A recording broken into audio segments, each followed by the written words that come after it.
नमस्कार। BCC board की तरफ से फाइनली आपका फार्मेसी का जो ऑफलाइन काउंसलिंग है तो उसका फाइनली डेट आ चुका है। कब आपका डेट है और इसमें टोटल जो कैटेगरीज वाइज यहाँ पैरामेडिकल कोर्स और उसके बाद फार्मेसी कोर्स दोनों का यहाँ पे देखने को मिल रहा है। डेट ऑफ इंटरव्यू डेट भी मेंशन है। तो टोटल डिटेल मैं इस वीडियो के माध्यम से आपको बताने वाला हूँ और क्या क्या इसमें इंपॉर्टेंट पॉइंट हैं उन पे भी चर्चा करूँगा। तो वीडियो को लास्ट तक बिल्कुल देखिएगा और जो कैंडिडेट अभी मेरे वीडियो पे नए हैं तो जल्दी से चैनल को सब्सक्राइब कर लीजिएगा, क्योंकि सबसे पहले कोई भी अगर काउंसलिंग से रिलेटेड कोई भी जानकारी आएगी सबसे पहले आपको मिलने वाली है। जैसा कि मैं स्टार्टिंग से एमबीबीएस आयुष सबकी दे रहा हूँ, तो ये तो छोटा सा कोर्स है फार्मेसी, ठीक है। तो इसके में डिटेल में मैं इसको बताने वाला हूँ जिससे आपको काउंसलिंग से रिलेटेड कोई भी दिक्कत नहीं होने वाली है। तो जैसा कि आप देखेंगे 26 अक्टूबर 2023 यहाँ पे देख पा रहे होंगे, आज ही के डेट का ये नोटिस पब्लिश हुआ है, जस्ट अभी पब्लिश हुआ है। तो सबसे पहले मैं आपको ये इन्फॉर्मेशन दे रहा हूँ। तो देखेंगे यहाँ पे एलई की बात हो रही है और बीएलई की बात हो रही है, यानी कि पैरामेडिकल और फार्मेसी दोनों की यहाँ पे बात हो रही है। और ऑफलाइन काउंसलिंग है। कौन सी काउंसलिंग है? ऑफलाइन काउंसलिंग है। तो समझेंगे अच्छे से, ठीक है। अब यहाँ पे देखिए बात हो रही है कि विज्ञापन संख्या जो भी है इनका एलई, यहाँ पे डेट देखेंगे 11 सितंबर के क्रम में बात हो रही है। प्रतियोगिता परीक्षा 2023 बीसीसी पैरामेडिकल एवं फार्मेसी सम्मिलित सभी अभ्यर्थियों को संबंधित संस्थानों को सावधान को सूचित किया जाता है कि बीसीसी पैरामेडिकल और फार्मेसी प्रथम ऑफलाइन काउंसलिंग दिनांक 29/11/2023 को आईएस संघ भवन पटना हवाई अड्डे के नज़दीक पटना 14 में आयोजित की जाएगी। यानी कि जो आपका ऑफलाइन काउंसलिंग होने वाला है तो उसका डेट आ चुका है। और ये कौन सा प्रथम ऑफलाइन, यहाँ पे आप देख पा रहे होंगे क्लियर मेंशन है, प्रथम ऑफलाइन काउंसलिंग 29/11/2023 को आपको कहाँ होगा? ये ऑफलाइन होगा आपका आईएस भवन पटना में हवाई अड्डा के पास, वहां पे होने वाला है। क्लियर, ये इसमें बोला गया और कौन कौन जो एलिजिबल कैंडिडेट हैं उनके लिए है, ठीक है। स्टार्ट। अब नेक्स्ट यहाँ पे पॉइंट देखेंगे 18 जून, यानी कि 18 जून के आयोजित बिहार संयुक्त प्रतियोगिता परीक्षा जिसे बीसीसी बोर्ड बोलते हैं के आधार पर द्विवर्षीय पैरामेडिकल डिप्लोमाधारी, द्विवर्षीय फार्मेसी डिप्लोमाधारी संबंधित डिग्री के द्वितीय वर्ष में वार्षिक प्रवेश हेतु उम्मीदवार को साक्षात्कार एवं पात्रता के सत्यापन के लिए विवरण पुस्तिका कंडिका 11.5 के आलोक में निर्धारित विषयों के प्राप्तांकों के योग के आधार पर कोटि बार अलग अलग मेधा सूची के नीचे प्रकाशित की जा रही। मेधा सूची उम्मीदवार को रोल नंबर और रो वाइज अंकित है। देखिए जो अभी आप यहाँ पे देखेंगे तो ये रो वाइज यहाँ पे अंकित आप देखेंगे। हालांकि यहाँ पे 11.5 की बात हो रही है, तो अभी देखेंगे 11.5 आपका यहाँ पे देखेंगे विवरण पुस्तिका में मिलेगा। कहाँ मिलेगा? विवरण पुस्तिका में। तो 11.5 कहाँ पे? अभी मैं जस्ट आपको दिखा देता हूँ। देखिए अभी मैं आपको इन्फॉर्मेशन नहीं दे रहा हूँ, उसका कंप्लीट डिटेल मैं वीडियो में बताऊंगा। अभी मैं छोटा सा यहाँ पे आपको दिखा देता हूँ जिससे आपको कोई भी दिक्कत नहीं होने वाली। देखिए ये 11.5 आपका यहाँ पे देखने को मिलेगा। तो ये कंप्लीट डिटेल इसमें दी गई है 11.5 की, ठीक है। तो इस पर मैं चर्चा करूंगा क्योंकि वीडियो बहुत लंबा हो जाएगा। तो मैं चाह रहा हूँ कि अभी ये नोटिस जो आया है आज ही पब्लिश हुआ, इसके बारे में आपको बता दिया जाए, फिर कंप्लीट डिटेल आपको बताई जाए, ठीक है। यहाँ पे आरक्षण की बात हो रही है, तो आरक्षण आप देखिए यहाँ पे आरक्षण की बात हो रही है। यहाँ पे जो सीट रहेगा आरक्षण की यहाँ पे टोटल बात हुई है, ठीक है। उसके बाद यहाँ पे आप अभ्यर्थियों के ऑफलाइन काउंसलिंग के लिए जो एलिजिबल कैंडिडेट पात्रता सत्यापन तथा सीट आवंटन उपरोक्त के आलोक में निम्नलिखित मेधा सूची के परिषद कार्यालय भवन पर हवाई अड्डे के प्रदान की जाएगी। इनको किया जाएगा जो इनका यहाँ पे देखिए ये इंटरव्यू की बात हुई, ठीक है। क्योंकि डीक्यू कैंडिडेट यहाँ पे कोई भी नहीं है, उनका दिया गया रो वाइज है, ठीक है। ये रोल नंबर है, ठीक है। उसके बाद यहाँ पे आप देखेंगे एससी एसटी में एसटी का यहाँ पे एक ही है, और उसके बाद आप देखेंगे एससी में, ठीक है, इतना रोल नंबर है। उसके बाद डेट ऑफ इंटरव्यू एक ही जगह, इंटरव्यू की डेट यहाँ पे 1 नवंबर 2023 है।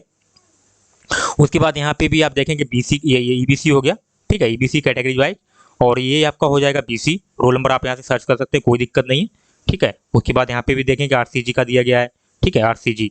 उसके बाद यहाँ पे देखेंगे आप ईडब्ल्यूएस का दिया गया है। तो ये आपका कौन सा हो गया? ये आपका पैरामेडिकल का हो गया, ठीक है। क्लियर हुआ? आप अपना रोल नंबर यहाँ से चेक कर लीजिएगा। ये एलिजिबल कैंडिडेट है, ऐसा नहीं कि आपका हो ही गया, ठीक है। तो उसके बाद यहाँ पे फार्मेसी आ जाता है आपका, ठीक है। क्या आता है? फार्मेसी। तो फार्मेसी आपका है, तो फार्मेसी आप यहाँ से देख पाएंगे, ठीक है। और टाइमिंग भी यहाँ मेंशन है, आप लोग टाइमिंग का ध्यान रखिएगा, ठीक है। जो आपका डेटा ऑफ इंटरव्यू उस पर टाइमिंग भी लिखा हुआ है 1 नवंबर 2023, यानी कि जस्ट 5वें दिन। उसके बाद यहाँ पे आप देखेंगे इसमें भी कैटेगरी वाइज यहाँ पे दिया गया है। अनरिजर्व मतलब जनरल की बात हो रही है, यहाँ पे यूआर जिसे बोलते हैं। और उसके बाद यहाँ पे आपका हो गया एसटी, और यहाँ पे एससी, फिर ईबीसी। ईबीसी आप अपना रोल नंबर सर्च कर सकते हैं। इसका लिंक मैं नीचे डिस्क्रिप्शन पे दे देता हूँ, वहाँ से आप डाउनलोड कर लीजिएगा। अब यहाँ से जो इंपॉर्टेंट पॉइंट है उन पे मैं बात कर लेता हूँ। देखिए जो ब्लैक में हाईलाइट है उन पे बात कर लेता हूँ कि वीडियो बहुत लंबा हो जाएगा, तो मैं चाह रहा हूँ जो इंपॉर्टेंट पॉइंट है उनसे ही बात की जाए। उसके बाद आपको नेक्स्ट वीडियो में अच्छे से जानकारी प्रोवाइड की जाए, एक एक डिटेल में बताया जाए। यहाँ पे देखेंगे BLE paramedical pharmacy degree course में सम्मिलित पात्रता प्राप्त सभी अभ्यर्थी वेबसाइट BCC बोर्ड पर जाकर रैंक कार्ड अपना जो है लिंक पर बाद रोल नंबर जमती अपना रैंक कार्ड दी जा चुकी है, यानी कि रैंक कार्ड आपको ऑलरेडी दे जा चुका है, वहाँ से आप डाउनलोड कर चुके हैं, ये इनमें यहाँ पे बोला गया है। अब काउंसलिंग से रिलेटेड काउंसलिंग तिथि सूचना काउंसलिंग के प्रत्येक उम्र के विवरण पुस्तक 1-2 में उल्लेखित है, मतलब 1-2 समझ रहे हैं आप, प्रोस्पेक्टस की बात हो रही है यहाँ पे। तो कहाँ पे उल्लेखित है मैं नेक्स्ट वीडियो में आपको बताऊंगा, तो आप लोग जल्दी से चैनल से जुड़े रहिएगा, ठीक है। कमेंट भी कीजिएगा, कोई भी दिक्कत है कमेंट कीजिएगा। दस्तावेज में फोटो लाना अनिवार्य है। देखिए यहाँ पे लिखा है कार्यालय संस्थान द्वारा निर्गत सभी निम्नलिखित मूल प्रमाण पत्र जो कि आपको लाना अनिवार्य है, जो नीचे दिए गए हैं। जैसे कि आप यहाँ पे देखेंगे डॉक्यूमेंट की बात कर लेता हूँ मैं। डॉक्यूमेंट क्या क्या देखिए, मैट्रिक का या समकक्ष परीक्षा का मूल प्रवेश पत्र, यानी कि आपको ओरिजिनल एडमिट कार्ड ले जाना है, और मार्कशीट ओरिजिनल हो गया, और आपका सर्टिफिकेट ओरिजिनल हो गया। अगर सर्टिफिकेट नहीं है आपके पास, जैसे पासिंग सर्टिफिकेट बोलते हैं, ठीक है, पासिंग में नहीं है तो प्रोविजनल भी आप दे सकते हैं, कोई दिक्कत नहीं है। यहाँ पे मैट्रिक की बात हो रही है, ठीक है। और 12th की बात करूँ तो 12th का आपको सेम देना है, एडमिट कार्ड हो गया और मार्कशीट हो गया और प्रोविजनल दे दीजिए, या फिर आप पासिंग सर्टिफिकेट दे दीजिए, इन तीन में, ठीक है। तो 10th-12th का ये हो गया यहाँ पे, ठीक है। अब यहाँ पे देखिए, यहाँ पे एडमिट कार्ड की बात हो रही, जो कि ओरिजिनल ही होना चाहिए, AICTE की बात हो रही, ठीक, मान्यता प्राप्त संस्थान में त्रिवर्षीय डिप्लोमा की बात हो रही है यहाँ पे, ठीक है। अगर ये नहीं है तो आप ये वाला भी दे सकते हैं, जो बिहार सरकार द्वारा मान्यता प्राप्त है, द्विवर्षीय है, ठीक है। इसका सेम ये सब मूल एडमिट कार्ड हो गया, मार्कशीट हो गया, और उसका प्रोविजन सर्टिफिकेट हो गया, ठीक है। उसके बाद यहाँ आप देखेंगे बिहार संयुक्त प्रवेश प्रतियोगिता परीक्षा जो आपने जो एग्जाम दिया था, ठीक है, ठीक है। तो उसमें जो फोटो लगा था, तो वो फोटो 6 फोटो आपको लेके जाना है, ठीक है। वो आपको यहाँ पे उसके मूल जाति प्रमाण पत्र हो गया, आपका जाति सबको पता, कास्ट सर्टिफिकेट, आवासीय प्रमाण पत्र हो गया, चरित्र प्रमाण पत्र जैसे CC बोलते हैं, और अन्य जो डॉक्यूमेंट है वो आपके प्रोस्पेक्टस में मेंशन है, मैं आपको बताऊंगा क्या क्या है। तो आप लोग चैनल से बिल्कुल जुड़े रहिएगा, गलती बिल्कुल नहीं करना आपको, ठीक है। अब यहाँ पे देखेंगे आपको ये पार्ट भी कैसे डाउनलोड करना है, ठीक है। पार्ट भी आपको लेके जाना है, ठीक है। और वेरिफिकेशन स्लिप जो जो कॉपी आपको पड़ता है, तो वेरिफिकेशन स्लिप आपको कहाँ से डाउनलोड करना है, तो इसका आपको 2 कॉपी जो है लेके जाना है, जैसे कि आप देख पा रहे होंगे। तो आप देखेंगे जांच पर्ची यहाँ पे 2 कॉपी ले जाना है। कैसे जांच पर्ची फिलअप करना है मैंने MBBS का बताया है, आयुष का बताया है, और अदर कोर्स भी उनकी भी मैंने टोटल डिटेल बताई थी। आप लोग जुड़े रहिएगा तो एक एक बता दूंगा कैसे आपको जांच पर्ची फिलअप करना है, कहाँ से डाउनलोड करना है, टोटल डिटेल मैं आपको बताऊंगा, ठीक है। देखिए यहाँ पे देखिए थोड़ा यहाँ पे देखिए मैं नेक्स्ट वीडियो में बताऊंगा, मैं आशा करता हूँ कि वीडियो बहुत लंबा इस वजह से। अब यहाँ पे इंपॉर्टेंट पॉइंट ये वाला है, ब्लैक वाला आप देखेंगे, इस प्रकाशन में देखिए नामांकन की कोई गारंटी नहीं है। इन्होंने क्लियर बोला है कि भैया जो एडमिशन हो गया आपका, तो उसकी कोई गारंटी नहीं है कि आपका एडमिशन हो ही गया है, क्योंकि यहाँ पे देखें प्रत्येक कोटि की सीटों की कुल स्वीकृत संख्या के विरुद्ध उपलब्ध अथवा उससे अधिक उम्मीदवार साक्षात्कार कार्य के लिए अनुपस्थित में ध्यान रखकर बुलाया गया है, यानी कि जो कैंडिडेट आएंगे इंटरव्यू के लिए, तो वो ऐसा नहीं जितना सीट है उतना बुलाएगा, नहीं, उससे ज़्यादा बुलाया गया है, ठीक है।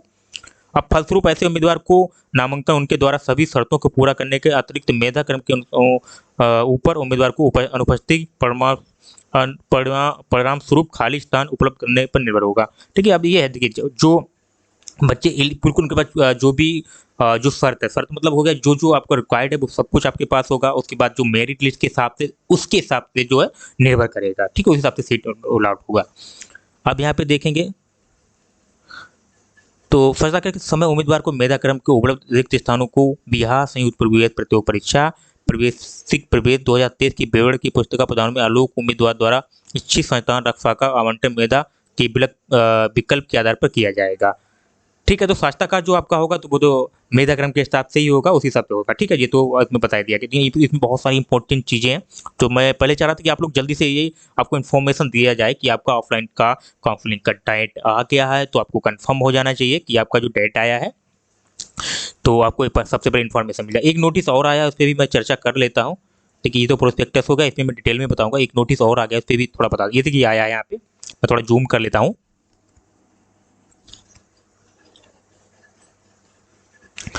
यहाँ पे आप देखेंगे ये जो नोटिस आया है, इसमें बोला गया है कि BCCLE दिनांक 20/8 के क्रम में बिहार प्रतियोगिता परीक्षा, यहाँ पे देखेंगे इंजीनियरिंग में सम्मिलित पात्र सभी पदाधिकारियों को सूचित किया जाता है कि सॉरी ये नहीं है, दूसरा मैं बता देता हूँ कहाँ गया, अभी मैंने डाउनलोड किया था, हाँ ये रहा, ये जो 26 को जो आया है, ठीक है, 26 को ये आया, आप यहाँ पे देखेंगे 26 अक्टूबर। ठीक है, अब यहाँ पे इसको थोड़ा जूम कर लेता हूँ। देखिए इसमें वही बोला गया कि अभी जो डेट डाटा है जो भी देखेंगे पैरामेडिकल, ठीक है, सम्मिलित पात्रता प्राप्त है कि जो भी बच्चे एलिजिबल हैं उनके लिए फार्मेसी ऑफलाइन काउंसलिंग दिनांक 1/11 की प्रतिशत कार्य आईएस भवन में आयोजित की जाएगी। लेकिन यहाँ पे थोड़ा कन्फ्यूजन मुझे भी हो रहा है कि वहाँ पे उन्होंने लिखा है 11 नवंबर लिखा है, 29/11 लिखा है, लेकिन यहाँ पे लिखा है प्रथम ऑफलाइन काउंसलिंग दिनांक 1/11/2000 को परिषद कार्यालय में आईएस पटना हवाई अड्डे के नज़दीक को आयोजित की जाएगी। ठीक है, तो इसमें थोड़ा डाउट है, ठीक है, मैं ये क्लियर करूंगा, नेक्स्ट वीडियो में बता दूंगा क्या दिक्कत आ रही है कि इसमें, क्योंकि इसमें 1/11/2023 लिख दिया है और अभी जो देखेंगे इस नोटिफिकेशन में तो यहाँ पे बात हो रही है, यहाँ पे आप देखेंगे 29/11, ठीक है, 29/11 को जो कि फार्मेसी का प्रथम ऑफलाइन काउंसलिंग दिनांक 29/11 को होगा। और जबकि यहाँ पे देखेंगे आप इस नोटिस में देखेंगे तो यहाँ पे देखेंगे 1/11/2023 को आयोजित की जाएगी। ठीक है, ऑफलाइन प्रथम ऑफलाइन काउंसलिंग, यहाँ पे देखिए वही सेम मैटर है, तो इसमें थोड़ा डिस्कस कर लेता हूँ। अभी आप लोग देखिए घबराने की बात नहीं है, जैसे ही कुछ नया अपडेट होगा, दो में से क्या डेट फिक्स है मैं आपको बिल्कुल बताऊंगा। तो जल्दी से चैनल को सब्सक्राइब कर लीजिएगा, वीडियो को लाइक कीजिएगा और ज़्यादा से ज़्यादा शेयर कीजिएगा जिससे सबको इन्फॉर्मेशन मिल सके। अब मिलता हूँ नेक्स्ट वीडियो में, तब तक के लिए जय हिंद।